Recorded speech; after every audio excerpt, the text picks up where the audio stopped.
Alléluia, alléluia. C'était encore une promesse hier, avant-hier. Mais aujourd'hui, nous sommes en train de vivre cela. La téléconvention, une première version de cette téléconvention. J'ai envie de te demander d'acclamer de là où tu es. Est-ce que tu peux pousser des cris de joie? Nous sommes vraiment dans une convention et nous voulons que tu participes à ce moment si merveilleux où nous venons te présenter le Sauveur, te présenter le chemin, te présenter celui qui est la vie, te présenter celui qui est la vérité. Oh, pendant ces instants, nous allons passer des bons moments dans la présence de Dieu. Tu vas intercéder, tu vas prier, tu vas passer un bon moment dans la présence de Dieu. Et je vous signale que Dieu est prêt à opérer des miracles au milieu de nous. Dieu est prêt à agir au milieu de nous. Est-ce que moment, tu veux passer ce temps d'intercession avec lui? Oh, bien-aimé, j'invite l'homme de Dieu, j'invite le frère Ken, s'il peut venir en ces lieux. S'il peut venir me rejoindre, je vais lui laisser la place. Il va nous conduire pendant un moment d'intercession. Et après, nous allons louer le Seigneur ensemble et l'adorer. C'est vrai qu'en ce moment aussi, de là où tu es, tu soupires. Ton esprit réclame, désire l'intervention immédiate, l'intervention rapide, l'intervention sans embouteillage, l'intervention sans obstacle, l'intervention qui ne connaîtra pas des encombres, l'intervention qui ne combattra pas des embouteillages. L'intervention de Dieu arrivera à bon port. L'intervention de Dieu atteindra sa cible sans difficulté. L'intervention de Dieu passera pas par autre chemin. Je ne connais pas le Dieu qui prend des raccourcis. Je ne connais pas le Dieu qui prend le chemin détourné. Il t'atteindra certainement aujourd'hui. Tu n'es pas la fille de la délaissée. Tu n'es pas la fille de l'abandonnée. Tu n'es pas la fille de n'importe qui. Tu es la fille du roi de gloire. Ces gens te voient comme une simple personne. Ces gens-là te voient comme une simple personne. En réalité, lorsque les anges de ton Père, dans le lieu céleste, projettent le regard sur toi, ils voient la couronne de la gloire sur toi. Tu es la princesse de l'Éternel. Puisque tu es privilégié, tu ne manqueras pas ce travail. Reçois ce travail. Reçois même la promotion. Je déclare, notre Dieu te donnera toujours au-delà de ce que tu t'attendais. Je prie pour le bonus du ciel. Au-delà du travail, reçois la promotion. Tu seras parmi les agents retenus. Tu seras parmi les agents qui verra la qualification. Tu seras parmi les agents qui vont atteindre l'échelon. Tu seras parmi les agents qui vont gravir les échelons. Tu te lèveras comme le Christ au milieu d'Israël, comme une faible plante. Mais en toi, la racine est en train de s'approfondir. Je déclare devant l'Éternel, tu es comme le Christ, son fils bien-aimé, naquit, oh, alléluia, comme un homme, mais il n'était pas un homme naturel. La Bible dit qu'il s'est élevé comme une faible plante. Je déclare, dans cette entreprise, tu commences comme un embryon, mais tu finis dans la grandeur. Dans cette entreprise, tu commences au petit, mais tu prendras de l'espace.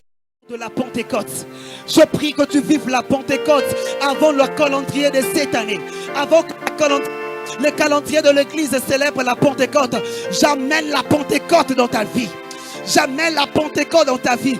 Je change le programme de ce calendrier. Lorsque tout le monde attend qu'au mois tel qu'on célèbre la Pentecôte, je prie au nom de Jésus que cette année soit une année d'un nouveau départ pour toi. Que cette année soit l'année dans laquelle tu ne sortiras pas, tu ne la finiras pas sans témoigner la fidélité, l'amour de Dieu pour ta vie, pour la vie de ta famille. Je déclare l'explosion dans ta vie au nom de Jésus. Je déclare que l'Esprit de Dieu puisse faire éclater la gloire de Dieu, l'explosion de tous côtés, l'explosion de tous côtés. Et quand l'explosion se fait sentir, quand il y a explosion, rien ne retient. Quand il y a explosion, tout ce qui a été, alléluia, en dessous se lève. Quand il y a restaurer notre amitié.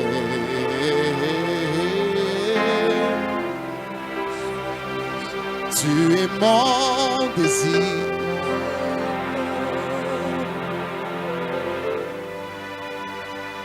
Je ne veux que toi.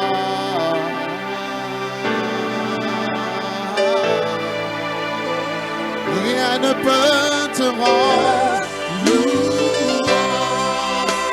Honneur à toi, honneur et gloire à l'agneau, assis sur le trône, assis sur le trône.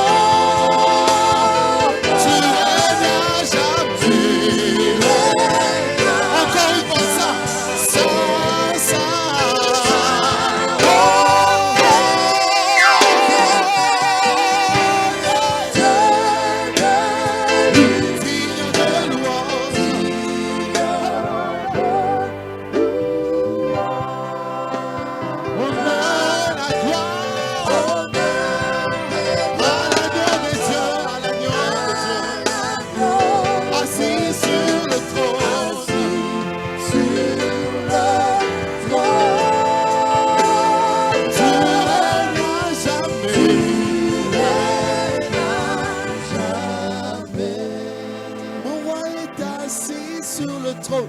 assis sur le trône. Alléluia. Tu règnes à jamais.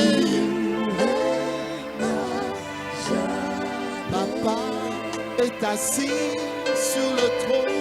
Assis sur le Nous parlons de toi comme notre Père. Mon Père, tu règnes à jamais. Mon Père est assis sur le trône. assis sur le trône. Tu règnes à jamais. Tu règnes à jamais. Mon Papa est assis sur le trône. Assis sur le trône. Tu règnes à jamais. Tu règnes à jamais. Les anges le chantent et nous le chantons aussi. Tu es digne.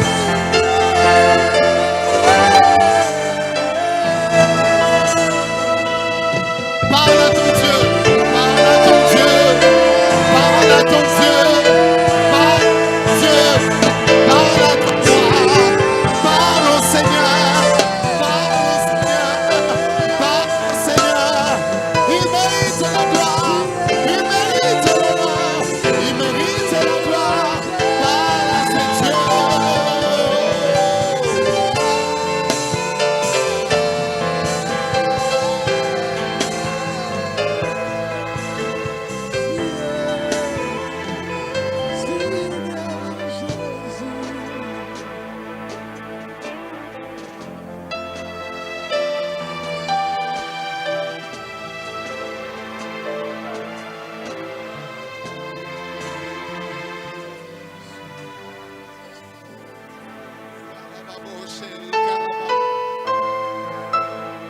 Oh, je crie à toi.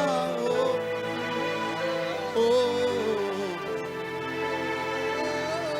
oh, oh, oh, oh. Je crie à toi. Oh,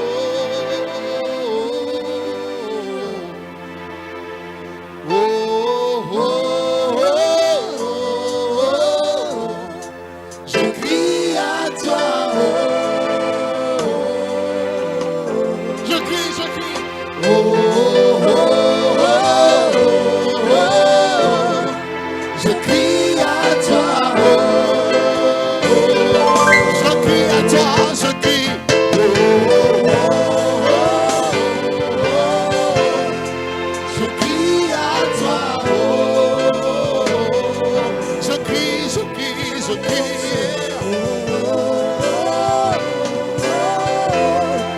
Je crie à toi.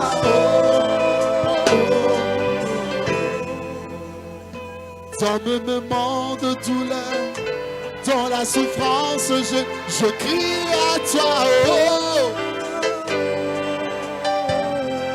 Même quand je prie, même quand quelque chose, je crie à toi. Oh. Lorsque je ne comprends rien, la situation semble difficile, moi, je crie à toi. Oh. Lorsque je manque même des mots, la situation devient compliquée, moi, je crie à toi. Oh. Oh. Oh. Oh. Oh. Je crie à toi.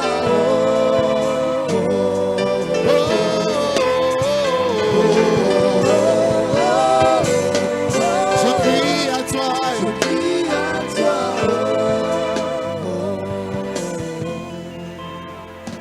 Quand tout me réussit, même quand ça ne réussit pas, je crie à toi. Quand les choses vont très bien, même quand ça ne va pas, moi je crie à toi. Mon cri n'est pas conditionné, Mon cri c'est par amour, moi je crie à toi. Oh, oh,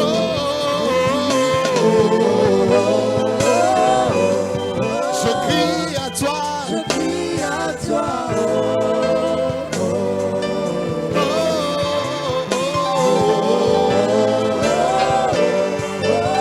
Je crie à toi. celui qui nous regarde, celui qui passe ce moment avec nous. Tu es à la téléconvention. Oh, quand tu cries à l'éternel, quand tu cries à l'éternel, l'éternel se lève, il se lève, il se lève, il se lève. Je crie, je crie.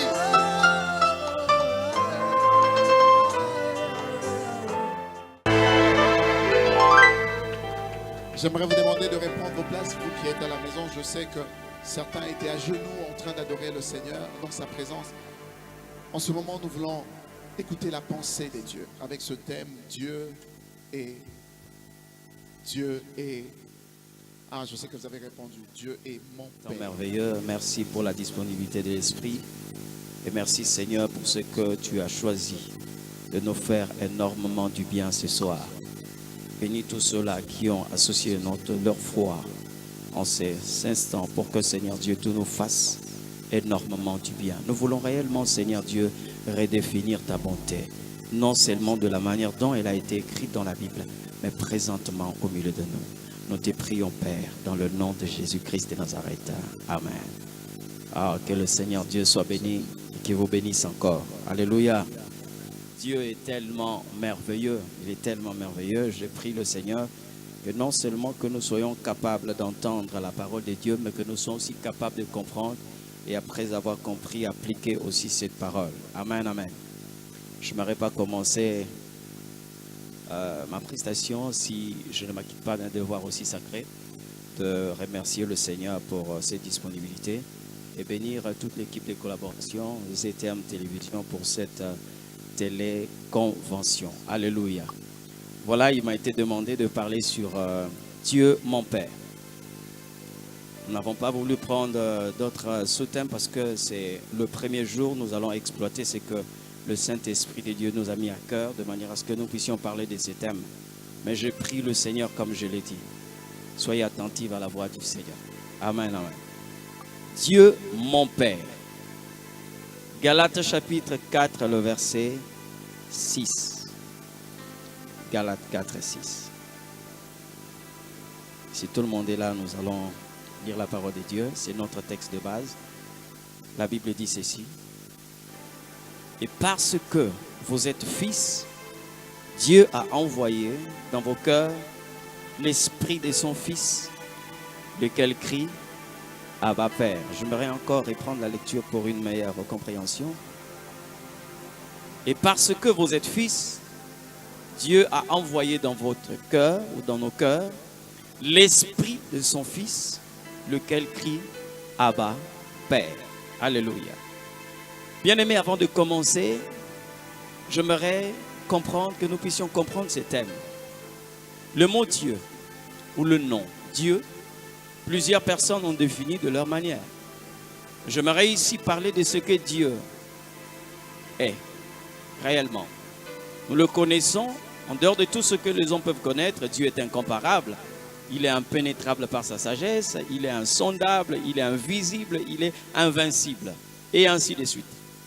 Mais lorsque nous parlons de Dieu, notre Père, il faut rappeler ici que lorsque nous parlons de Dieu, ici il s'agit d'une nouvelle génération de personnes qui sont créées. Il y a une différence entre la création et la formation.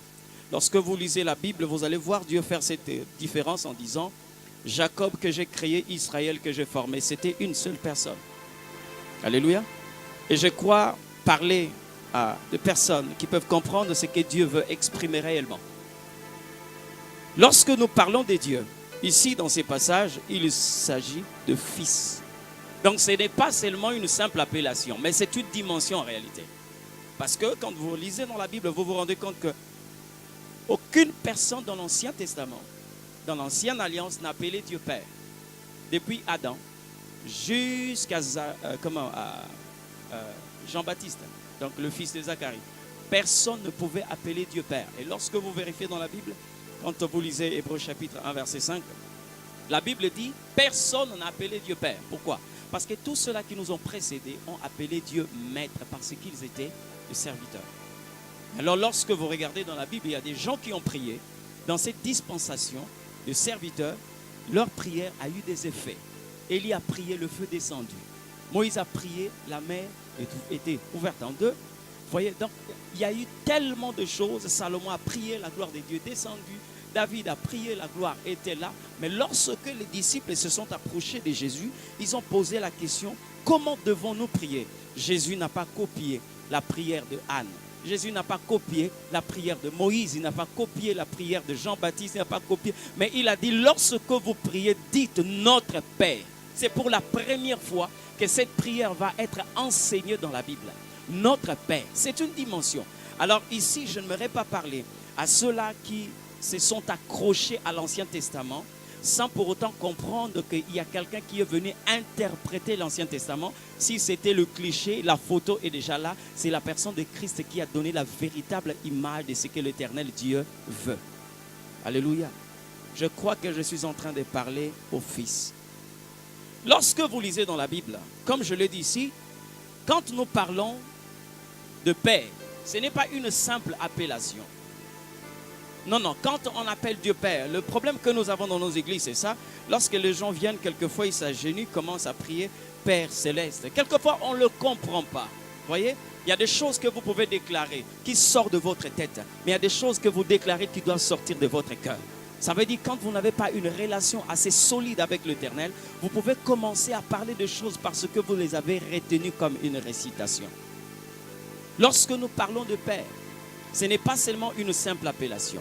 Mais dans l'expression Père, il y a d'abord premièrement la nature d'une certaine relation. Et dans cette nature, il y a trois choses. Il y a d'abord la ressemblance, il y a le caractère et il y a la responsabilité. Au fur et à mesure que nous allons évoluer, je parlerai de ces choses.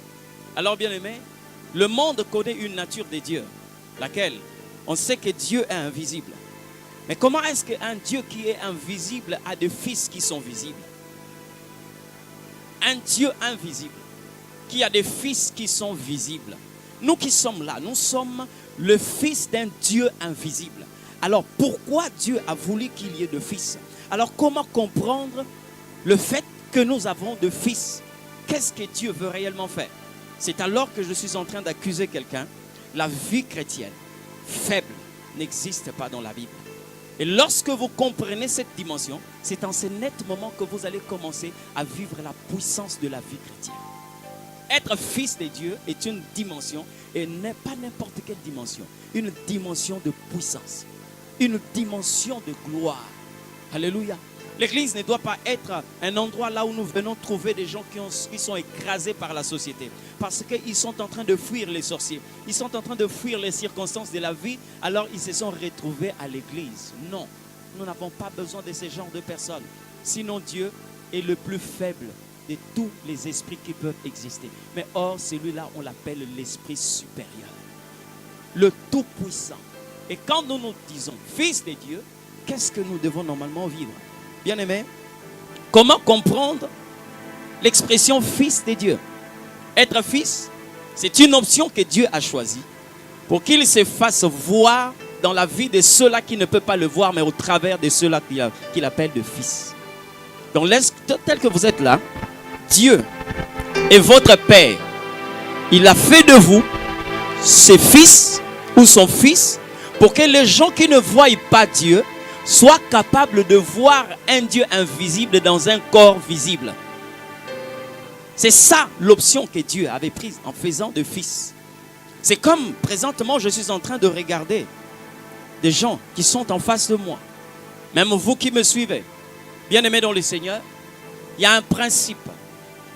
Il y a un principe que nous devons normalement respecter. Écoutez-moi très bien. Comment est-ce que c'est Dieu là qui est invisible?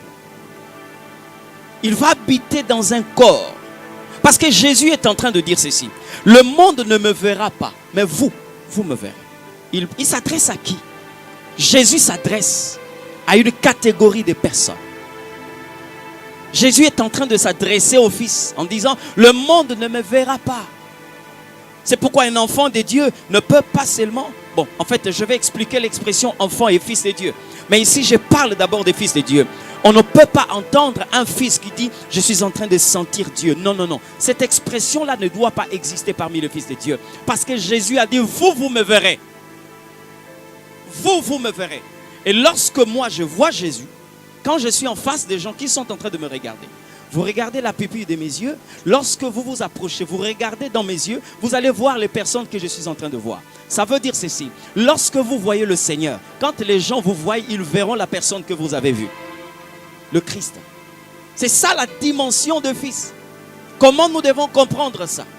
Bien-aimés, aujourd'hui je vais toucher un point. Le point que je vais toucher ici concerne comment est-ce que le monde est en train de nous voir en tant que fils de Dieu. Vous pouvez parler aux gens. Nous avons deux catégories de personnes, deux races qu'on trouve sur la terre. C'est-à-dire, en tant que fils de Dieu, vous avez des gens qui doivent normalement croire lorsque vous êtes en train de parler. Mais là où vous êtes, si vous parlez à des gens qui ne vous croient pas, ne les condamnez pas. C'est tout simplement parce qu'ils font partie d'une race de gens qui ne croient pas par la parole, mais ils doivent croire par les œuvres. Jésus lui-même, la Bible dit, il était puissant en œuvre et en parole. Donc, nous avons deux types de races sur la terre. Des gens qui doivent croire par la parole et des gens qui doivent croire par les œuvres. Et Dieu a placé toutes ces choses-là en vous. Ça veut dire, quand il y a des gens qui ne veulent pas vous entendre, commencez à manifester les œuvres. Ne le condamnez pas. Voyez? Il ne faut pas le condamner. Marie a accepté le fait que Jésus lui a dit, va dire à mes frères que je suis ressuscité. C'était une parole. Mais Thomas a dit, moi si je ne le vois pas, si je ne mets pas mon doigt dans les marques de ses plaies, je ne croirai pas. Vous voyez? Donc il y a deux catégories de personnes. Des gens qui doivent croire par la parole et les gens qui doivent croire par les œuvres. Donc lorsque vous êtes fils de Dieu, faites attention, vous devez être équilibré. Je dis bien, vous devez être équilibré. Être puissant en œuvre et être puissant en parole. C'est là où nous sommes en train de voir ce qui s'est passé avec le Christ quand il est venu ici sur cette terre. La Bible nous parle des enfants. Mais ici, il y a une différence entre enfant et fils. Pourquoi? Parce que l'enfant, c'est celui-là que Dieu a donné à Marie. Mais le fils, c'est ce que Dieu a donné à l'humanité. Lorsque vous lisez la Bible dit, Dieu a tant aimé le monde qu'il a donné son fils. Je bénis Dieu parce qu'il y a de ceux-là qui se sont accrochés à l'enfant Jésus. Mais nous sommes en train de prêcher le fils de Dieu. Jésus-Christ, le fils de Dieu. Ça veut dire, vous pouvez avoir l'enfant Jésus. Hérode peut vous menacer, vous allez fuir. Mais lorsque vous avez le Fils, vous ne pouvez plus fuir Hérode. Parce que le Fils est celui qui a fait face à Hérode. Donc, nous sommes en train de comprendre une certaine dimension. L'Église doit évoluer, doit travailler dans cette dimension. Il y a quelqu'un qu'on a mené dans le temple. C'était l'enfant. On a mené pour le présenter au temple. Mais il y a quelqu'un qui est venu lui-même dans le temple. Quand Jésus était amené dans le temple par ses parents, rien n'avait changé dans le temple. Mais quand le Fils est entré dans le temple, la Bible dit qu'il a mis l'ordre là où le désordre était en train de régner. Donc je suis en train de parler à quelqu'un. Dieu ne veut pas seulement de vous comme un enfant de Dieu. Dieu veut de vous comme un fils de Dieu. Je bénis un prophète comme Ésaïe qui a déclaré en disant, un enfant nous est né, mais un fils nous est donné. Donc lorsque vous avez un enfant, Jésus, comme nous le voyons ailleurs, à chaque année, les gens sont en train d'aller célébrer un enfant Jésus. Mais nous sommes en train de célébrer un fils. L'enfant était, mais le fils est. Jusqu'aujourd'hui, le fils est présent. Bien-aimé dans le Seigneur, j'aimerais parler à une personne pour que vous puissiez comprendre ce que Dieu veut faire dans votre vie. Votre qualité de fils. Je dis bien, votre qualité de fils, ce n'est pas n'importe quelle qualité. Vous devez comprendre ce que Dieu veut dans votre vie. Vous devez comprendre qu'est-ce que Dieu est en train de vouloir dans ma vie. Lorsque vous lisez la Bible, vous vous rendez compte que l'enfant a besoin de la discipline pour grandir. Mais le fils a besoin des disciples pour les discipliner. Ça veut dire quand vous marchez avec le Christ, je ne sais pas dans quelle dimension vous voulez évoluer avec le Seigneur. Quelle est la dimension dans laquelle vous voulez évoluer avec le Seigneur? Mais je suis en train de toucher un point, de manière à ce qu'à chaque instant que je suis en train d'avancer, à chaque instant vous êtes en train de corriger votre relation avec le Seigneur. Vous savez quoi? Quand on parle d'un fils, ça veut dire vous appartenez à une famille. Mais ici, nous parlons de l'appartenance à la famille divine. Donc vous appartenez à la famille de Dieu. Et le fait qu'on est en train de parler de fils de Dieu, ça veut dire qu'il y a des choses qui doivent s'effacer en nous. Qu'est-ce qui peut s'effacer en nous? C'est la vaine manière que nous avons héritée de nos pères. Et quand on efface cette vaine manière, il y a une autre façon de vivre qui doit s'installer. Dieu va imprimer sa vie qu'on appelle la vie Zoé, c'est-à-dire la vie de Dieu. Nous n'avons plus besoin de commencer à couper le lien lorsque nous avons compris réellement que Dieu a tout effacé. Écoutez-moi très bien. La Bible dit ceci. Si quelqu'un est en Christ, toutes les choses anciennes, on n'a pas dit certaines choses, on dit toutes les choses anciennes sont passées. Mais j'aime ce que la Bible dit après, on dit voici. Ça veut dire quand on dit voici, c'est le monde de la visibilité. Ce n'est pas invisible. Voici toutes choses sont devenues nouvelles. Donc lorsque on vous appelle fils de Dieu, vous devez retenir dans votre tête qu'il y a des choses qui sont passées et il y a des choses que l'Éternel a imprimées en vous. Sa propre vie. Et lorsque nous parlons de fils de Dieu, des gens qui étaient des fils des hommes, il y a l'adoption. Et quand il y a l'adoption, c'est-à-dire qu'il y a les rachats. Quand on parle du rachat, ça veut dire qu'il y a un prix. Et c'est là où intervient maintenant le sang de l'agneau. Parce que vous ne pouvez pas déclarer que vous appartenez à une famille si on ne peut pas prouver que le sang de cette famille est en train de couler dans vos veines. Alléluia. J'aimerais que tu puisses mener une vie puissante en tant qu'un fils de Dieu. Il y a un sang qui est en train de couler dans tes veines.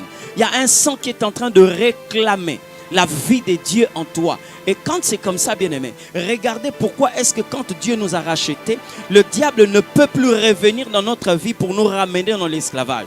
Parce que quand on a vendu quelqu'un, c'est lui qui a une somme plus importante que le rachat, peut redonner encore, c'est-à-dire rembourser cette somme et vous reprendre encore dans l'esclavage. Mais vous savez quoi? Le sang de Jésus, c'est le sang qui coûte plus cher. C'est-à-dire que c'est le prix le plus élevé. C'est pourquoi Dieu, la Bible dit, ce n'est pas par l'or, ni par des biens périssables que vous avez été rachetés, mais par le sang de Jésus. J'aimerais révéler à quelqu'un pourquoi est-ce que Jésus a donné son sang comme un don. Pourquoi il n'a pas vendu ça? Parce que si on vendait même ne fût-ce qu'une seule goutte, aucun milliardaire ne pouvait acheter ne fût-ce qu'une goutte. Dieu a regardé la valeur, le prix de ces sangs-là. Il a préféré donner ça comme un don. Et j'aimerais vous dire une chose. J'entends les gens quelquefois crier en disant, il y a un homme le plus riche, il y a un joueur qui a été, je ne sais pas, acheté à 200 quelques millions d'euros, je ne sais pas comment là. Bien aimé, je vous assure que l'homme le plus cher de la terre est dans cette salle. Parce que lorsque je regarde tous ces joueurs-là qui sont achetés à des millions d'euros, mais nous avons été rachetés par le sang le plus précieux, par le sang précieux de Jésus-Christ. Tu appartiens à la famille divine. Est-ce que quelqu'un est en train de comprendre qu'il appartient à une famille divine? Ça veut dire que toutes sortes de réclamations, je dis bien, toutes sortes de réclamations, n'ont plus de fait dans votre vie parce que vous appartenez à une autre famille. Vous appartenez à une autre famille. Et quelle famille? C'est la famille divine. Et lorsque vous appartenez à cette famille, regardez là où maintenant le problème est en train d'être trouvé dans l'église. C'est la question d'héritage. Le problème d'héritage. Quand vous appartenez à une famille, il y a un héritage que vous devez connaître. Ici, je parlerai de l'héritage divin. Bien-aimé, vous devez savoir qu'un fils, j'ai parlé de la différence entre le fils et l'enfant. L'enfant peut avoir la ressemblance de son père, mais le fils agit comme le père. Vous pouvez avoir la physionomie de votre père. C'est pourquoi, lorsque vous étudiez le français, on peut vous dire que non, il a fait un garçon, c'est un fils. Non, mais dans le langage biblique, ça n'existe pas. Il est mieux de parler d'un enfant mâle. Mais il ne faut pas utiliser l'expression fils. Pourquoi? Parce que le fils sous-entend une certaine maturité. Et quand vous êtes fils, dans ce qui est de l'héritage divin, vous devez savoir une chose. Le fils dit ceci. Tout ce que mon père a est à moi. Ça, c'est le langage du fils. Et la nature, la qualité et l'efficacité d'un héritier dépendent de la connaissance de l'héritage. L'efficacité, je dis bien l'efficacité d'un héritier, dépend de la connaissance qu'il a de l'héritage. Lorsque vous ne connaissez pas l'héritage, vous pouvez être un esclave. Et la Bible est en train de dire dans le livre des Galates, lorsque l'héritier demeure encore enfant, il ne diffère en rien d'un esclave.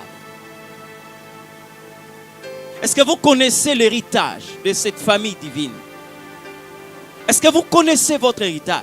Parce que vous ne pouvez revendiquer que ce que vous êtes en train de connaître. Mais regardez dans la Bible, vous allez vous rendre compte que Jésus, comme étant notre prémisse, connaissait l'héritage de la famille divine. Quand vous lisez la mission présentée par Ésaïe, il dit ceci: l'Esprit du Seigneur est sur moi. Il est en train de parler de ce que le Seigneur devait normalement faire sur la terre. L'Esprit du Seigneur est sur moi, il m'a oint pour annoncer la bonne nouvelle. Pendant que Jésus était sur terre, il annonçait la bonne nouvelle. Il dit, guérir ceux qui ont le cœur brisé. Oui, nous avons vu Jésus, pendant qu'il était en train de rendre ministère sur la terre, il a guéri le cœur brisé. Il dit, ouvrir les yeux des aveugles. Il a fait. Bartimée, l'aveugle-né, il a fait. Là, il dit, libérer le captif. Oui, Jésus l'a fait. Mais aucune part, pendant qu'Ésaïe est en train de parler, on a parlé de la résurrection. Non. Ésaïe n'a jamais fait mention de la résurrection. Il parle de la guérison. Il parle de la bonne nouvelle qui doit être publiée. Il parle des yeux des aveugles qui doivent s'ouvrir. Mais il ne parle pas de la résurrection. Pourquoi est-ce que Jésus, en venant, il n'a pas respecté le menu qu'avait présenté Ésaïe? Est-ce qu'il avait dérogé à la règle? Non, non, non. Est-ce qu'il avait violé la mission? Non. C'était un enfant qui connaissait l'héritage. Parce que quand on parle de l'héritage, il y a de ce que l'on dit et de ce que l'on écrit. Lorsque vous comprenez l'héritage, Jésus n'avait pas violé. Il a révélé l'héritage qu'il connaissait. Que même si Ésaïe n'a pas parlé de la dimension de la résurrection, mais lui connaissant l'exercice, il a ressuscité le mort. Ça ne figurait pas dans sa mission. Il est allé plus loin. Pourquoi? Parce qu'il connaissait les limites de cet héritage. Vous êtes fils de Dieu? Est-ce que vous connaissez votre héritage? Qu'est-ce que vous êtes en train de revendiquer? C'est pourquoi vous voyez des gens qui sont en train de supplier Dieu pour des choses qu'ils devaient normalement revendiquer. Des gens qui sont en train de faire, je ne sais pas, la courbette devant Dieu aussi longtemps qu'ils sont dans leurs droits. Tout simplement parce qu'on est ignorant de l'héritage. Faites attention avec Dieu. Bien-aimés, la vie chrétienne, ce n'est pas une vie que les gens doivent se mettre seulement à pleurer. Chaque instant, vous êtes en train de verser des larmes. Je suis en train de prier quand vous comprenez votre position de fils. Que vous ne puissiez plus verser des larmes de douleur, mais que le Seigneur, par sa puissance, change la nationalité de vos larmes. Que ça ne soit plus de larmes de douleur, mais que ça soit de larmes de joie. J'aimerais te voir pleurer dans la présence de Dieu parce que tu es dans la présence de Dieu. J'aimerais te voir pleurer parce que tu comprends que Dieu est tellement merveilleux. Mais ne commence pas à te lamenter parce que tu as besoin que Dieu ait pitié de toi, qui te donne ce dont tu as besoin. Non, non, non, non, non, non. Tu dois changer ta manière de coopérer avec Dieu. Lorsque la Bible parle de l'héritage, non seulement vous devez connaître l'héritage, mais vous devez être capable aussi de révéler l'héritage. Capable de révéler l'héritage de Dieu. Voici pourquoi est-ce que nous sommes sur cette terre. Bien-aimés, lorsque la loi est en train de dire, il est réservé aux hommes de mourir qu'une seule fois. Vous voyez quand Jésus est arrivé sur terre, pendant qu'il rendait son ministère, Lazare est mort 2 fois. Le fils de la veuve de Naïn est mort 2 fois. La fille de Jairus est morte 2 fois. Pourquoi? Et pourtant la loi est en train de dire, il est réservé aux hommes de mourir qu'une seule fois. Pourquoi Jésus a fonctionné de la sorte? C'est tout simplement parce qu'il voulait révéler l'héritage que les hommes ne connaissaient pas. Parce que Lazare est mort 2 fois, mais il a vécu aussi 2 fois. Ça veut dire, Jésus est en train de révéler que pour tous les humains, il y a 2 morts. Vous pouvez mourir, la mort présente et la mort éternelle. Et par la vie de Lazare, Jésus est en train de révéler qu'il y a la vie présente et il y a aussi la vie éternelle. Voilà comment est-ce qu'un fils peut être capable de révéler l'héritage. Ne vous faites pas seulement appeler fils de Dieu. Non, non. Vous devez être capable de révéler l'héritage, Père. Et Jésus lui-même est en train de déclarer en disant, personne ne connaît le Fils si ce n'est le Père qui le révèle. Mais aussi personne ne connaît le Père si ce n'est le Fils qui le révèle. Qu'est-ce que vous avez déjà révélé? Qu'est-ce que vous avez déjà découvert dans l'héritage de Dieu? Alléluia. J'aimerais que vous puissiez changer votre manière. Et oui, il ne faut pas seulement qu'on puisse dire Dieu, mon Père. Que ça ne soit pas seulement une simple phrase, non. Mais que ça soit toute une vie. Et je suis en train de défier quelqu'un. Vous avez commencé l'année, même l'année qui est passée. Personne n'a pu même voir ne fût-ce que Dieu dans sa gloire. Ça, c'est quelque chose. Où est passée cette affirmation quand le Seigneur est en train de dire le monde ne me verra pas, mais vous, vous me verrez. Écoutez-moi très bien. Il n'y a qu'une seule possibilité. Quand quelqu'un ne voit pas le Christ, ça veut dire que vous appartenez au monde. Parce qu'il dit le monde ne me verra pas, mais vous, vous me verrez. Si vous êtes de Dieu, vous allez voir Dieu. Mais si vous êtes du monde, il vous sera difficile de le voir. C'est là le problème. La capacité de ne pas connaître l'héritage, c'est ce qu'avait trahi le fils ou l'enfant prodigue. L'enfant prodigue qui va devenir un fils prodige. J'ai béni Dieu parce qu'il y a une transition dans sa vie. La Bible dit qu'il avait tout ramassé, il est parti. Comment est-ce qu'un enfant peut tout ramasser dans l'héritage de son père? C'était pratiquement impossible. Lorsque vous lisez la Bible, entre les lignes, il y a aussi des écrits. Cet enfant-là n'avait pas tout ramassé. Parce que quand il a pris ce qui était à son pouvoir, il est parti. Mais il a laissé dans l'héritage quelque chose qu'on appelle l'affection paternelle. C'est dans cette affection paternelle que l'enfant viendra trouver la plus belle robe. C'est dans l'affection paternelle que l'enfant viendra trouver l'anneau. C'est dans l'affection paternelle que l'enfant s'est rendu compte qu'il avait laissé des souliers. C'est dans l'affection paternelle que l'enfant s'est rendu compte qu'il avait laissé le veau gras. Il n'avait pas tout ramassé. Il ne comprenait pas l'héritage. Il n'était pas capable de révéler l'héritage. C'est pourquoi vous voyez des personnes qui accusent cette femme qui souffrait d'une perte de sang, qu'elle avait tout dépensé, ce qu'elle avait. Comment est-ce que Jésus lui dit ta foi t'a sauvé? Ce n'est pas possible parce qu'elle n'avait pas tout dépensé. Jésus a trouvé quelque chose dans cette femme, c'était sa foi. Et je bénis Dieu de ce que le Seigneur n'avait pas guéri cette femme. Mais il dit à cette femme, ta foi t'a sauvé. Ça veut dire que la guérison de cette femme était dans cette femme. Oh, je bénis l'Éternel Dieu. Je sais qu'il y a des fils de Dieu qui sont en train de me suivre présentement. Vous savez, quand Ésaïe est en train de dire, par ces meurtrissures, nous sommes guéris. Il y a bien de personnes qui sont en train de prier, ceux qui sont malades, qui prient de manière à ce que Dieu puisse le guérir. Non, Dieu n'a plus de guérison à vous accorder. Parce que la Bible est en train de dire ceci.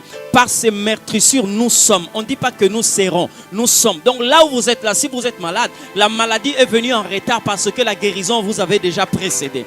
Vous êtes là, la guérison était déjà en vous. Et la maladie, quand elle vient, vous n'avez qu'à activer la guérison qui était en vous. N'est-ce pas que quand vous lisez la Bible, vous vous rendez compte que la solution date toujours plus que le problème que vous avez. Regardez le problème qu'avait le peuple d'Israël. C'était Naaman, un méchant qui s'est levé contre le peuple d'Israël. Mais il a oublié qu'avant que lui puisse se lever, il y avait déjà Esther qui était sur le trône. Esther, c'était la solution de Dieu. Alléluia. Même lorsque vous parlez du péché, faites attention. Dieu ne peut jamais être surpris par un événement. La Bible me dit ceci. L'agneau de Dieu a été prédestiné avant la création du monde.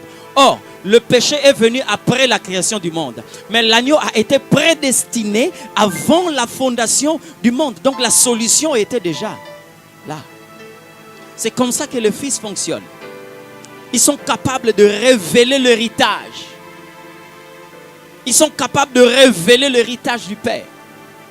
Qu'est-ce que vous êtes en train de chercher en Dieu? Vous savez qu'il y a beaucoup de choses aujourd'hui que les enfants de Dieu sont en train de chercher en Dieu, mais des choses que l'Éternel a déjà placées en eux. J'ai demandé à quelqu'un, est-ce qu'il y a des gens qui cherchent l'élévation ici? Il dit oui, nous sommes en train de chercher l'élévation. J'ai vu beaucoup de gens lever la main, mais je me suis dit, mais où est-ce que nous sommes? Est-ce que nous avons compris? Oui, vous cherchez l'élévation, oui. Qui veut que Dieu l'élève ici? C'est tout le monde qui avait levé la main.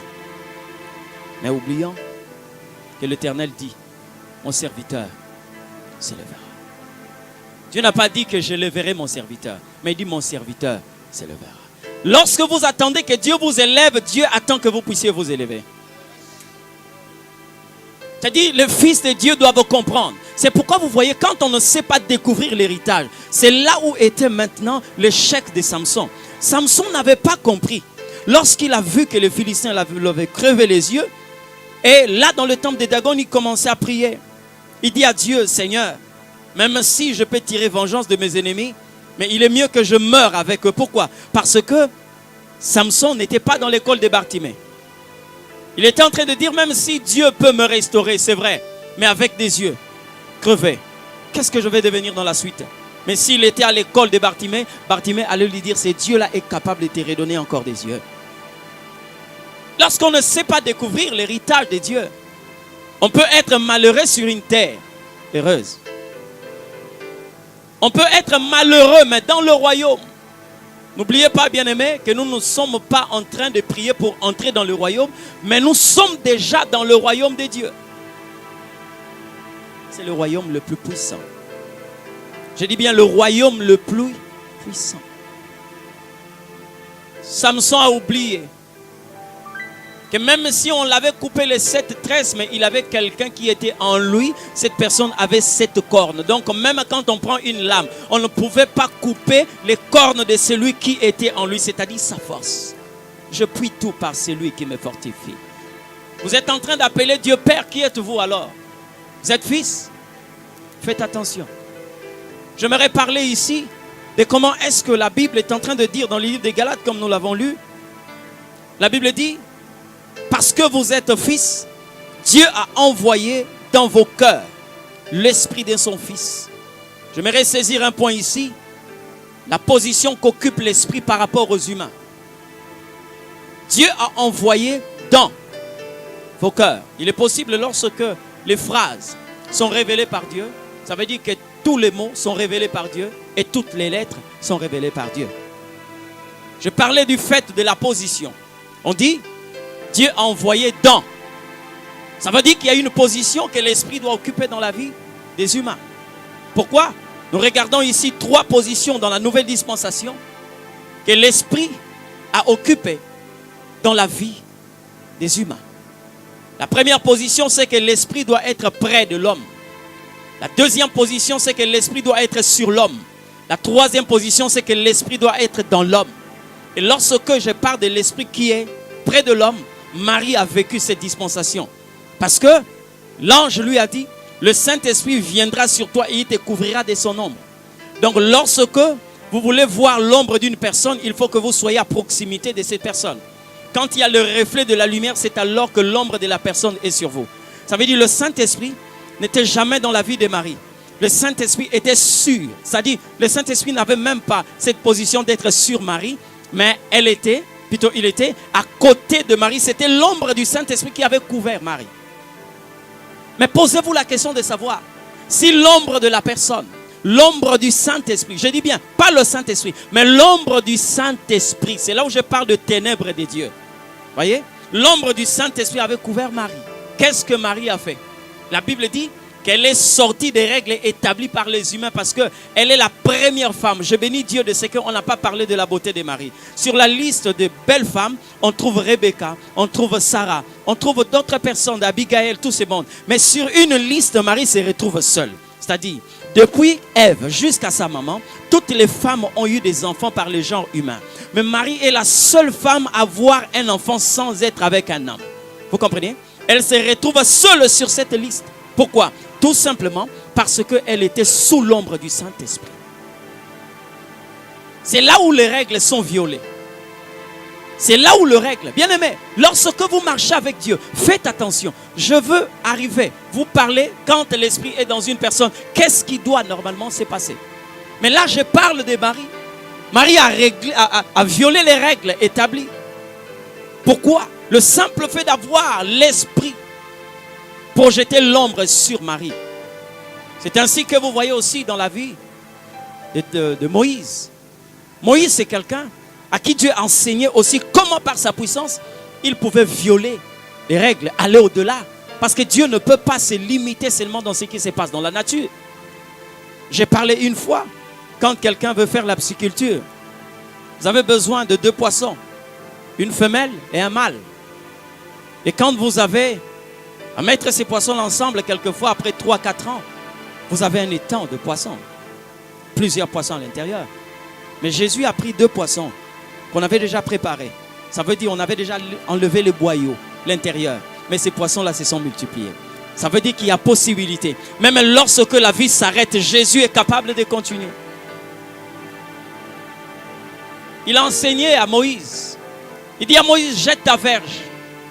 Il a jeté la verge et la verge est devenue un serpent. Pourquoi? Parce que Moïse est aussi dans ses principes de l'ombre. Regardez, il y a le buisson, mais sur ces buissons, il y a le feu. Le feu, c'est la lumière. Et quand la lumière se reflète sur le buisson, il y a l'ombre qui est là. Moïse est aussi dans cette dispensation. Sauf que le Seigneur est en train d'enseigner des choses. Il n'a pas demandé à Moïse de sculpter un serpent avec sa verge. Non, non. Il n'a pas sculpté un serpent. Quand il a jeté le serpent est devenu, plutôt la verge, est devenue un serpent. Qu'est-ce que Dieu regardait à l'intérieur? Il regardait la vie. Pas le serpent en soi, mais le fait que du bois est sorti la vie. Il était en train de prêcher déjà sur la croix de Jésus-Christ en disant que dans les jours à venir, la vie viendra du bois. Et c'est pourquoi Paul est en train de dire, je n'ai pas honte de la prédication de la croix, car c'est la puissance de Dieu pour le salut de quiconque croit. Quand vous êtes fils de Dieu, après l'ombre, l'esprit vient sur la personne. Là, c'est Joël qui est en train de révéler ces choses. Dans les derniers jours, je répandrai mon esprit sur toute chair. Vos fils et vos filles prophétiseront. C'est normal que quand l'esprit vient sur une personne, et que cette personne-là a d'abord la qualité de fils des hommes, parce que Dieu ne dit pas mes fils, il dit vos fils et vos filles prophétiseront. Rentrons dans une dimension de la prophétie. Nous commençons à révéler ce qui est caché. Nous commençons à révéler ce que les hommes ne connaissent pas. Mais ils sont encore les fils des hommes. C'est possible qu'on puisse appeler quelqu'un prophète, mais quelquefois, c'est encore un fils d'homme. Il ne s'est pas encore détaché de cette nature que Dieu est en train de condamner. C'est pourquoi vous voyez, dans la Bible, il y a un animal, on dit bien un animal qui a prophétisé. Dans l'Ancien Testament, on appelait les prophètes des voyants, parce qu'ils étaient capables de voir ce que les hommes ne voyaient pas. Ils étaient capables de dire ce que les hommes ne connaissaient pas. Il y a un âne qui a transporté un prophète qu'on appelait Balaam. C'est un animal. Souvenez-vous, quand quelqu'un ne connaît pas Dieu, on l'appelle un homme animal. Mais quand l'esprit vient sur les fils des hommes, ils sont capables de prophétiser. Mais cela ne fait pas d'eux des prophètes. Non, non. Et la prophétie n'est pas la dernière dimension. Regardez, la Bible dit que Dieu ouvrit les yeux de l'âne. Et l'âne ouvrit sa bouche. J'ai béni Dieu parce que là, on ne parle pas du museau, mais on parle de la bouche. Dieu ne peut pas se contredire. Parce qu'en réalité, il était en train de parler, il était en train de révéler l'image d'une personne. Il dit, est-ce que tu ne vois pas ce qui est devant? Tu ne vois pas.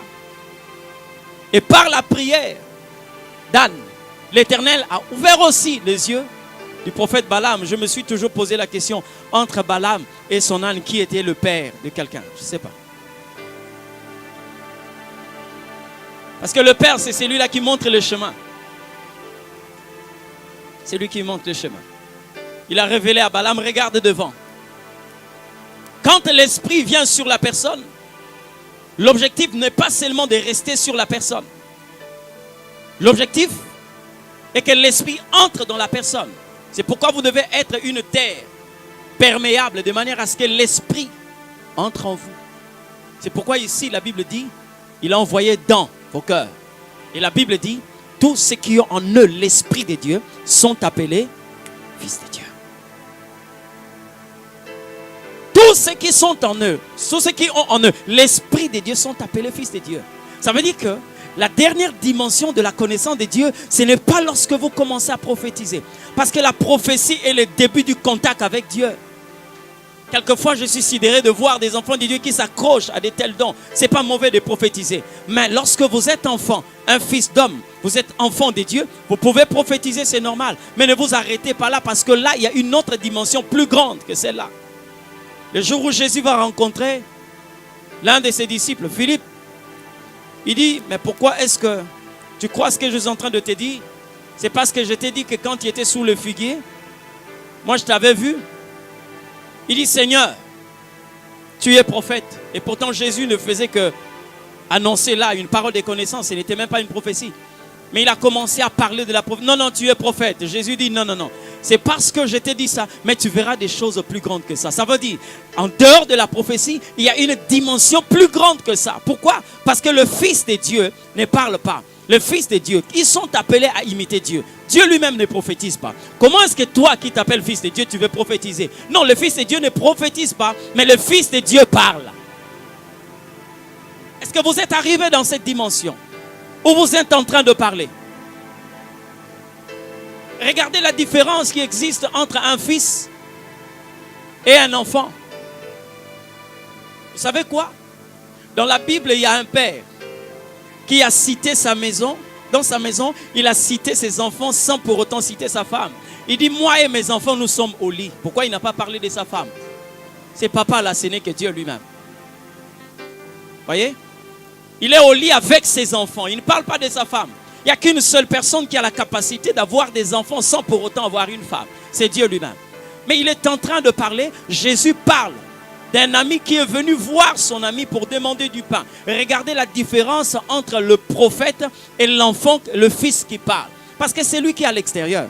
Il a la dimension de la prophétie. Il a la capacité de vous dire que dans cette maison, il y a du pain. Mais la maison est fermée. Donc pour vous, il est en train de prophétiser parce que vous ne voyez pas le pain. Mais lui, il connaît parce qu'il est l'ami de celui qui est dans la maison.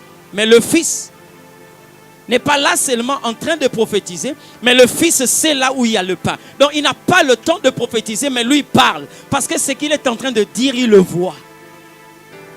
La seule manière d'imiter Dieu, je n'ai pas entendu quelque part où la Bible dit Dieu prophétisa. Mais la Bible dit Dieu dit. C'est pourquoi il y a des choses qui ne viennent pas dans votre vie, parce que vous ne fonctionnez pas dans cette dimension-là. De parler. Vous êtes un fils de Dieu. Vous devez commencer à vous exercer dans cette dimension. De parler. Il appelle des choses à l'existence. Des choses qui n'existent pas. Et ces choses arrivent à exister. Bien-aimés, faites attention avec Dieu. Je dis bien, faites attention avec le Seigneur. Dieu, mon Père. Il est votre Père. Mais comment pouvez-vous démontrer à la face du monde que Dieu est votre Père? Comment pouvez-vous le faire? Et la Bible ne s'arrête pas là. La Bible continue en disant, il a envoyé dans votre cœur l'esprit de son Fils qui crie. Nous sommes d'accord que l'esprit parle. Lorsque vous parlez, vous avez un rayon d'action. Ici, je suis en train de parler. Mais lorsque j'écris, je vais augmenter, je dis bien, je vais augmenter, agrandir, élargir le rayon d'action. Mais la Bible dit que l'esprit crie. Abba Père. L'esprit crie. Ça, c'est la dispensation de celui qui ne veut plus se cacher. Dieu a été appelé, Jésus a été appelé dans l'ancienne alliance la manne cachée. Il n'a plus cette intention-là. Le Christ a maintenant l'intention de se révéler à l'humanité. Et comment il va le faire? La Bible dit le monde attend avec un désir ardent la révélation de Fils de Dieu. La révélation de Fils de Dieu. Dieu mon Père. Dieu mon Père. Quand il est votre Père, donnez l'occasion à d'autres personnes de le dire. Vous savez quoi? Un jour, Jésus était en train de dire aux gens, je suis le Fils de Dieu. Les gens ne le croyaient pas. Il l'a dit. Mais après, les hommes l'ont dit. Il a donné l'occasion aux gens de dire, certainement cet homme était un Fils de Dieu. Donc une façon de dire que réellement cet homme avait pour père Dieu. Est-ce que vous êtes arrivé à cette dimension-là? Et dire Dieu mon Père. Dieu est mon Père. Vous savez aujourd'hui quand vous dites aux gens, voilà je suis le fils par exemple de tel milliardaire. Les gens avant de vous répondre vont commencer d'abord par vous regarder. Ils commenceront d'abord par vous lorgner. Regardez ce que vous êtes de la tête jusqu'aux pieds. Pourquoi? Parce que vous devez refléter l'image de celui que vous êtes en train de réclamer être votre Père. Est-ce que vous reflétez l'image de votre Père? Est-ce que vous êtes en train de refléter cette image? Que le Seigneur Dieu te fasse grâce. Cette prédication est là pour te révolter. Je ne peux plus continuer à mener une vie de dépendance. Je ne peux plus continuer à être là clopant. Non, non, non. Je dois me lever. Je dois chercher à affirmer ma position de fils de Dieu. Qu'est-ce que vous avez de l'héritage de Dieu? Qu'est-ce que vous êtes capable de révéler en tant que fils de Dieu? Bien-aimés, faites attention. Je sais que là où vous êtes, vous avez la guérison en vous. Ne dérangez pas le Christ. Là où vous êtes, vous avez la solution à votre problème. Là où vous êtes, vous pouvez créer par la foi votre entourage. C'est comme ça que Dieu fonctionne. Il a créé le monde après le chaos. Dieu n'a pas commencé à se lamenter en disant pourquoi c'est chaos, pourquoi il y a le ténèbre. La Bible dit, Dieu dit que la lumière soit et la lumière fut. Est-ce que vous avez créé votre entourage? J'ai entendu le témoignage d'une femme. Cette femme avait compris qu'il ne fallait pas déranger Dieu. Il fallait comprendre son héritage et savoir qu'est-ce qu'il faut revendiquer, qu'est-ce qu'il faut réclamer. C'est dans la vie des enfants que le diable est un danger. Mais dans la vie des fils, le diable n'est pas un danger. Ne représente pas un danger. Si Dieu est notre Père, bien-aimé, est-ce que vous pouvez laisser à votre enfant une lame de rasoir? Est-ce que vous pouvez laisser à votre enfant un bidon d'essence dans la maison avec un briquet? Je ne crois pas. Parce que vous ne le faites pas à cause de votre responsabilité sur votre enfant. Dieu dit ceci. Vous qui êtes méchants, vous savez donner de bonnes choses à vos enfants. Et à forcerie moi. Maintenant posez-vous la question, comment un Dieu responsable, il peut nous laisser sur la terre avec le diable qui est un serpent ancien? Comment? Il n'y a que des enfants qui peuvent commencer à gesticuler quand ils entendent parler du serpent. Mais le Dieu sait, lui-même il le sait, que le serpent ne peut mordre que par la tête, mais le diable a été écrasé. Le Christ a écrasé sa tête. Donc s'il nous laisse sur la terre avec le serpent, parce qu'il sait qu'il est devenu inoffensif. Il ne peut plus. Il ne peut plus. Je suis en train de parler à un fils pour qu'il se rende compte. Moi, j'aimerais mieux que tu commences à chercher à connaître ton père au lieu que tu cherches à connaître le diable. Cherche à connaître la profondeur de l'héritage de ton père au lieu que tu puisses connaître ceux-là qui sont en train de te combattre. Quelquefois, ils ne te combattent pas parce qu'ils doivent te combattre, mais le moment qu'ils profitent au diable dans ta vie, c'est l'ignorance. C'est l'ignorance. Quand tu ne sais pas qui tu es réellement. Nous avons une crise d'identité. Regardez un enfant qui est en train de rentrer vers son père. Il dit, je lui dirai, j'ai péché contre toi. Je ne suis plus digne d'être appelé ton fils. Traite-moi comme l'un de tes mercenaires. Donc il est en train de se soustraire à la famille. Mais il veut occuper la place d'un serviteur. Bien aimé, je suis en train de dire à quelqu'un, c'est vrai. Moi que vous voyez, avant que je sois serviteur, moi je préfère d'abord que je sois reconnu en qualité de fils de Dieu. Parce qu'il y a une différence entre un serviteur et un fils. Le serviteur, vous avez des bonnes à la maison, quelquefois, vous leur donnez la possibilité de torchonner le salon, le couloir, et je ne sais pas, le débarras et tout ce que vous connaissez. Non, non, non, mais dans la chambre, n'entre pas. Dans la chambre de parents, quelquefois, ils n'entrent pas. Mais les enfants ont la possibilité d'entrer là. Là où vous interdisez à vos serviteurs d'entrer, les enfants ont la capacité d'entrer là. Et quelquefois, ils rentrent sans toquer. C'est ça la dimension que vous devez normalement commencer à chercher. Nous sommes des serviteurs, mais d'abord, nous sommes fils. Le fils. Là où le serviteur est, c'est le fils qui règne. Et là où le fils est, le serviteur ne règne pas. C'est pourquoi il y a des gens qui sont en train de chercher dans la Bible quelle a été la stratégie de Naomi, quelle a été la stratégie de Ruth pour avoir le mariage, quelle a été la stratégie de Anne pour avoir un enfant. Toutes ces femmes n'étaient que des servantes de Dieu. Elles n'ont rien à voir dans cette relation que nous avons avec Dieu. Nous ne sommes pas de serviteurs, nous ne sommes pas dans cette relation-là. Nous sommes de fils.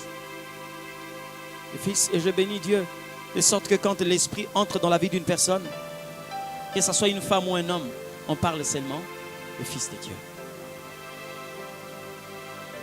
Parce que je n'ai pas vu dans la Bible l'expression fille de Dieu, ça n'existe pas. Bien-aimé, l'Esprit de Dieu crie Abba Père. J'étais en train de parler d'une femme qui a fait beaucoup de prières. Elle a intercédé parce qu'elle avait des problèmes pour concevoir. Mais quand elle a compris, elle s'est dit non. Elle est allée chez son pasteur. Elle a dit au pasteur, regardez une revendication fondée. Elle dit au pasteur, je sais que toi tu parles avec Dieu. Dis à Dieu de prendre sa féminité et de me redonner ma qualité d'homme. Le pasteur lui pose la question, pourquoi tu dis ça? Il dit non, parce que je suis un homme. Comment? Il croyait plutôt que cette femme était venue pour se confesser. Il commençait à se dire, est-ce que c'est une sorcière? Est-ce que... Et quand la maman a commencé à exprimer à son pasteur ce qu'elle était en train de comprendre dans sa relation entre elle et Dieu, elle dit au pasteur, il n'y a que des hommes qui ne peuvent pas porter la grossesse. Moi, ça fait déjà plus de 8 ans. Je ne conçois pas. Mais pourquoi Dieu m'a donné ces seins-là? Dis au Seigneur de reprendre sa féminité et de me donner ma qualité d'homme. Le pasteur l'a regardé. Il dit à cette maman, maman, vous pouvez partir. Et quand la maman sort de son bureau, le pasteur est allé. Il dit à son secrétaire, ne fais plus rentrer quelqu'un, ferme mon bureau. Il a fermé son bureau. Il s'est mis à genoux. Il dit au Seigneur, Seigneur, je crois que la requête de cette femme doit être exaucée. Elle ne te demande pas d'enfant, mais elle te demande seulement d'homme. Bien-aimé, le même mois, cette femme l'avait conçu. Vous devez connaître l'héritage. Vous devez connaître l'héritage. En tant que fils de Dieu, vous devez connaître l'héritage. La Bible est en train de montrer comment est-ce que Bartimée avait été guéri. C'est par ces principes quand la Bible dit l'esprit crie Abba Père. Bartimée parlait. La Bible dit les gens le reprenaient. Mais au fur et à mesure que les gens le reprenaient, il criait encore plus fort. Dieu veut que vous puissiez élargir votre rayon d'action. Dieu veut que vous puissiez étendre l'espace de votre tente. Il veut que vous puissiez le faire. Bien-aimés, n'ayez pas un esprit puissant comme le Saint-Esprit et que vous puissiez mener une vie médiocre sur la terre. Non, non. Non, non. C'est un gaspillage.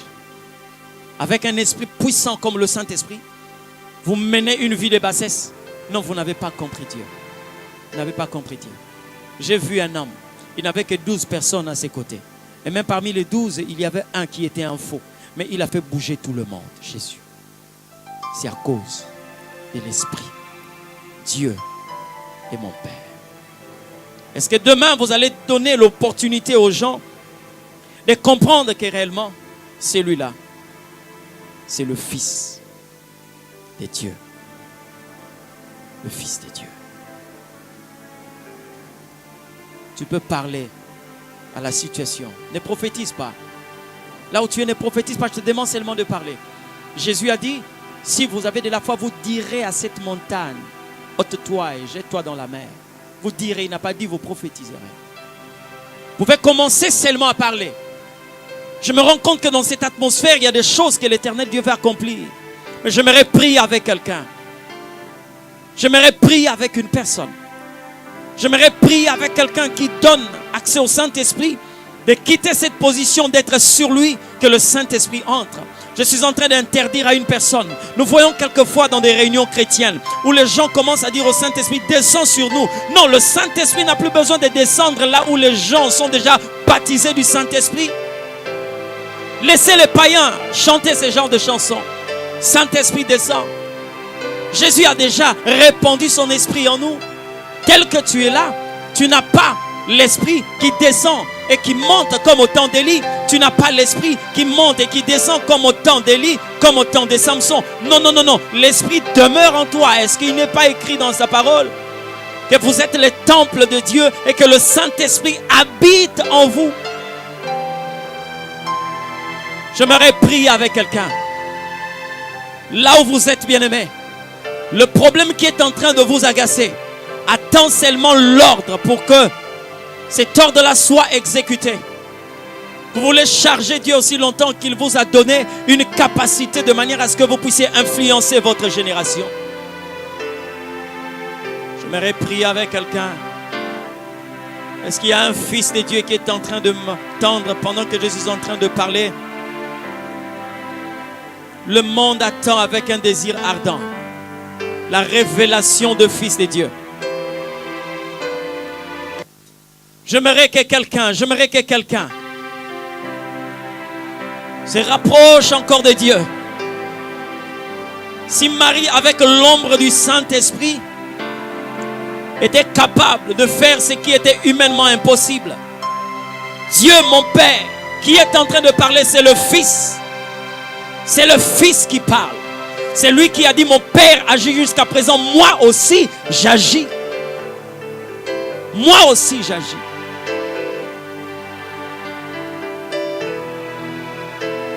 J'aimerais t'entendre prier là où vous êtes en train de me suivre à la maison.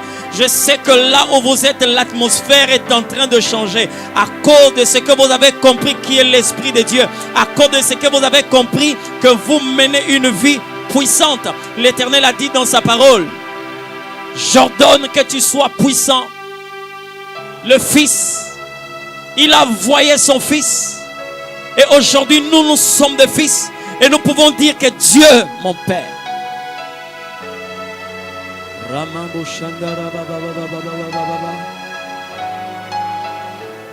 J'aimerais entendre quelqu'un prier. Lorsque tu attends que Dieu change les situations de ta vie, Dieu attend que tu puisses changer parce qu'il y a une potentialité que l'Éternel a placée en toi. Il y a un savoir-faire. Il y a une capacité que l'Éternel Dieu a placée en toi. Alors arrête de déranger Dieu. Ne sois pas comme cette Sunamite.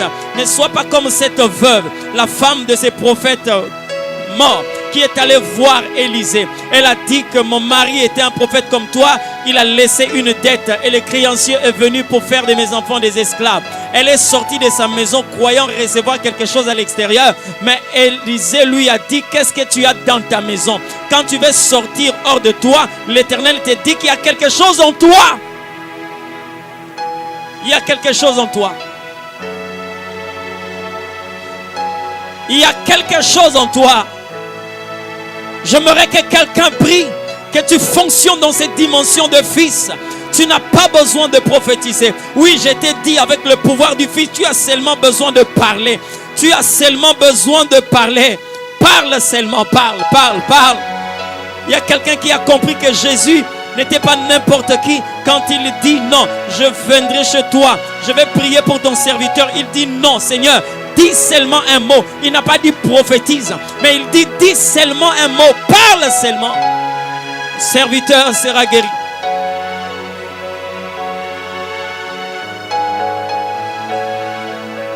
Parle seulement, Seigneur, parle. Parle seulement.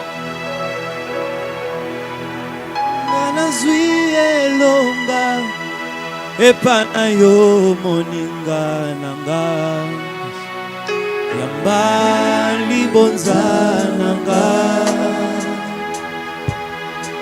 etondinga ina motema ndima masanjoli Yesu Oyanga Yanga nyonso ya motuya eza na yo nkolo.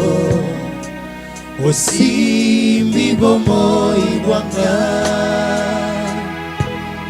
na bolingo na yo yo moninga na se ya ngolu.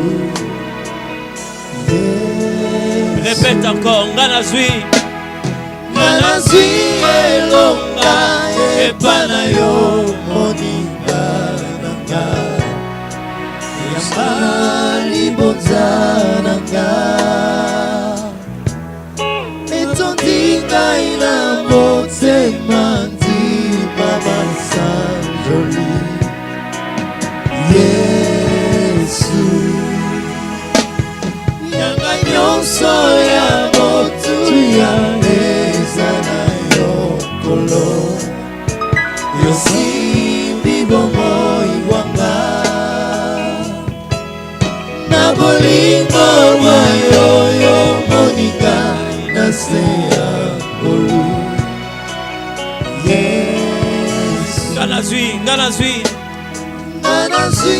J'aimerais que tu comprennes ce que ces paroles sont en train d'exprimer. Oh Jésus, Yamba libonza nanga. sois béni Seigneur, sois béni Seigneur. Etondi ngai na Dieu est mon Père. ndima masanjoli. Dieu est mon Père. C'est l'expression d'un fils. C'est le fils qui est en train de parler. Yanga nyonso ya motuya Oh Jésus, eza na yo nkolo. Osimbi. Osimbi bomoi bwanga Alléluia. na bolingo bwa yo yo moninga na se ya ngolu. J'aimerais que tu répètes encore. Come on. Yanga nyonso ya Oh Jésus. eza na yo. Yanga nyonso motuya eza na yo Yesu. Osimbi bomoi bwanga Osimbi bomoi nanga. na bolingo bwa yo yo moninga na se ya ngolu. Ngana zwi, ngana zwi, ngana zwi. Ngai nazwi elonga Nazwi elonga epa na yo nkolo. Le Dieu de gloire, le prince élevé. J'aimerais t'entendre prier, j'aimerais t'entendre commencer à approcher ce grand roi. Oh Jésus. Ramabo Shandara Baba Baba Baba Baba. Rekabo Shandara Baba Baba Baba Baba. Tu es Seigneur. Tu es Seigneur. Tu es Seigneur.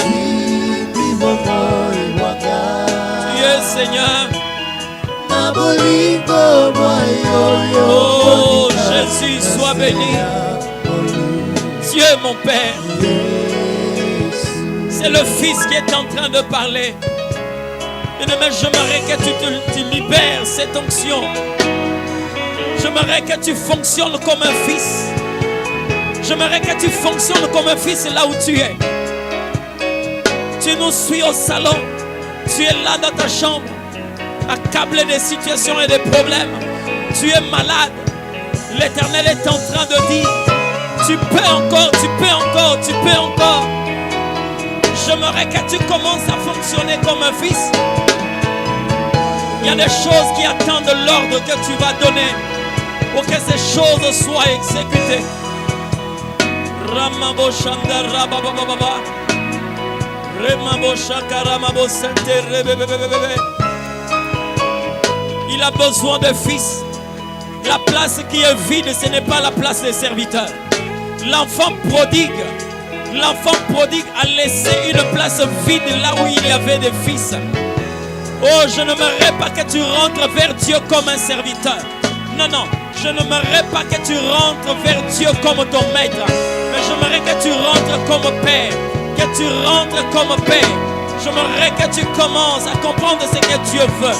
Quelle est la position qu'occupe l'esprit dans ta vie pour que Dieu soit appelé Père. Nous te prions, Prince élevé. Tu es Seigneur. Tu es Seigneur.